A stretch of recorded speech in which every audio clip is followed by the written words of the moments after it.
Retired All Blacks enforcer Brad Thorn has lifted the lid on one of the most intense moments of his decorated career, a heated training ground confrontation with revered coach Wayne Smith just days before the 2011 Rugby World Cup Final. Now 51, Thorn has reflected on that explosive week in his autobiography, Champions Do Extra: Lessons Learned in Footy and Life to Build a Winning Mindset, a book that charts the mentality and habits that drove him to the summit of both rugby league and rugby union.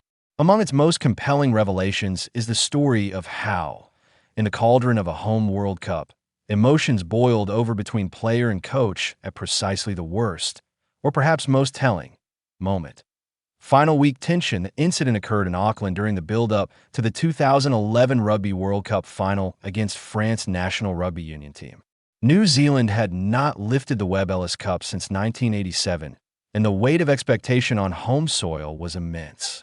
For Thorn, it was even more personal. At 36, this would be his 59th and final test appearance for the New Zealand national rugby union team. Appearing on the Dom Harvey podcast, Thorn explained how the clash unfolded 2 days before the final. Smith, affectionately known as the Professor for his tactical brilliance, approached Thorn during Thursday's session with a request.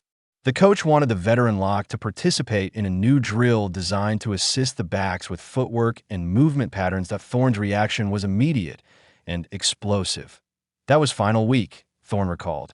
He wanted me to do some new drill thing to help the backs. Like, are you crazy, mate? For Thorn, Thursday was sacred. It was the day he and hooker Kevin Mialamu would sign off on their physical preparation for the match. The routine was non-negotiable. They would hit tackle pads at full force, smash into breakdown scenarios, and replicate the collisions they expected on Saturday. That ritual represented more than physical readiness. It was psychological anchoring. It allowed Thorn to enter the weekend knowing he had emptied himself in preparation. When Smith attempted to divert him into a different activity, Thorn saw it as a threat to his process. My language wasn't good, he admitted. I'm there to get a job done. This is business time. A mindset forged for finals. To understand Thorn's reaction, one must understand his mentality. Throughout his career, he built his identity on preparation, routine, and an uncompromising competitive edge. He described the World Cup pool stages as necessary but emotionally hollow. For him, the tournament truly began in the knockout rounds. The world starts quarter, semi, and final. 3 grand finals, he said. You've got to earn the right to make the semi, earn the right to make the final. Once the quarterfinal week arrived, Thorn said the shutters came down. It was as though he entered a different psychological space, one where everything narrowed to collision, execution, and consequence. By the time final week rolled around, he was fully locked in. The stakes were monumental. New Zealand's 24-year wait for a World Cup title hung over the squad. Thorn knew it was his last chance. Every detail mattered. When Smith called him over to trial an unfamiliar drill for the backs, Thorn snapped. Mate, you know we're good enough. What are you thinking? I'm not interested in your footwork thing for the backs. I'm not interested. Get out of my face. I don't want to know. It was raw. It was confrontational. But in Thorn's mind, it was consistent with his competitive state. No apology.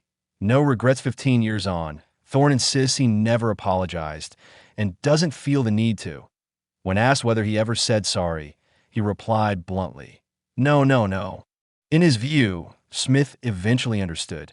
That's why it says in the book, Smithy, he gets it, Thorn explained.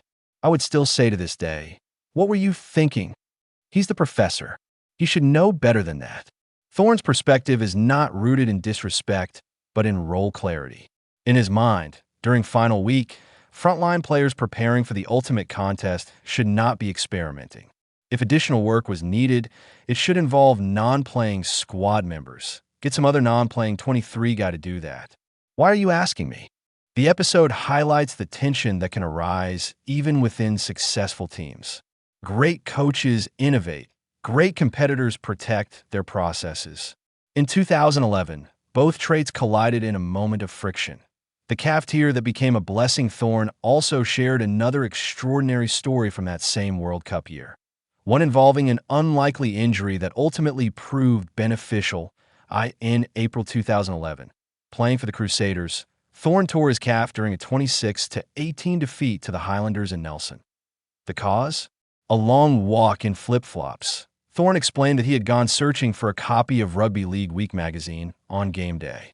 Normally diligent about wearing supportive footwear, he opted instead for thongs, flip-flops, assuming the newsagent was nearby.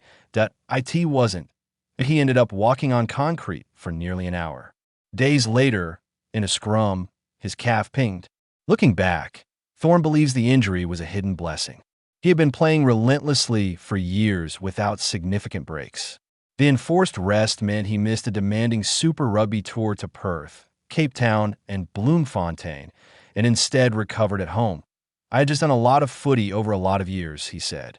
It gave me a freshener up that helped me finish that Crusader season better and then go into the World Cup year. At the time, New Zealand were juggling injuries to key forwards including Richie McCaw and Sam Whitelock. Thorn had expected to travel to South Africa, but suddenly he wasn't going. It was a blessing. He reflected that a career built on mental edges. Thorn's career remains one of the most unique in rugby history. He won NRL titles in Rugby League before switching codes and becoming a cornerstone of the All Blacks pack. His 59th and final test ended in triumph as New Zealand edged France 8-7 in the 2011 final, a tense, bruising contest that demanded exactly the kind of mentality Thorn embodied. His autobiography emphasizes doing extra, small, often unseen habits that accumulate into championship resilience. The Thursday collisions with Mialamu. The mental switch flicked at knockout stage. The refusal to compromise routine. Even the confrontation with Wayne Smith, controversial as it may seem, fits that narrative. Thorn was not rebelling against authority. He was defending preparation. Elite sport often romanticizes harmony, but friction can signal intensity. In 2011, the All Blacks channeled that intensity into ending a generation-long drought. For Thorn, the lesson is simple. Preparation is sacred, especially when history is on the line. The bust-up with the professor is no longer a source of embarrassment, but a story illustrating how seriously he took his final shot at glory. It reveals a competitor so deeply immersed in the moment that even a minor disruption felt intolerable. And perhaps that edge, that uncompromising focus, was precisely what New Zealand needed. Because 2 days after that training ground argument, Brad Thorn walked out in Auckland for his final test match and helped deliver the World Cup the nation had waited 24 years to reclaim.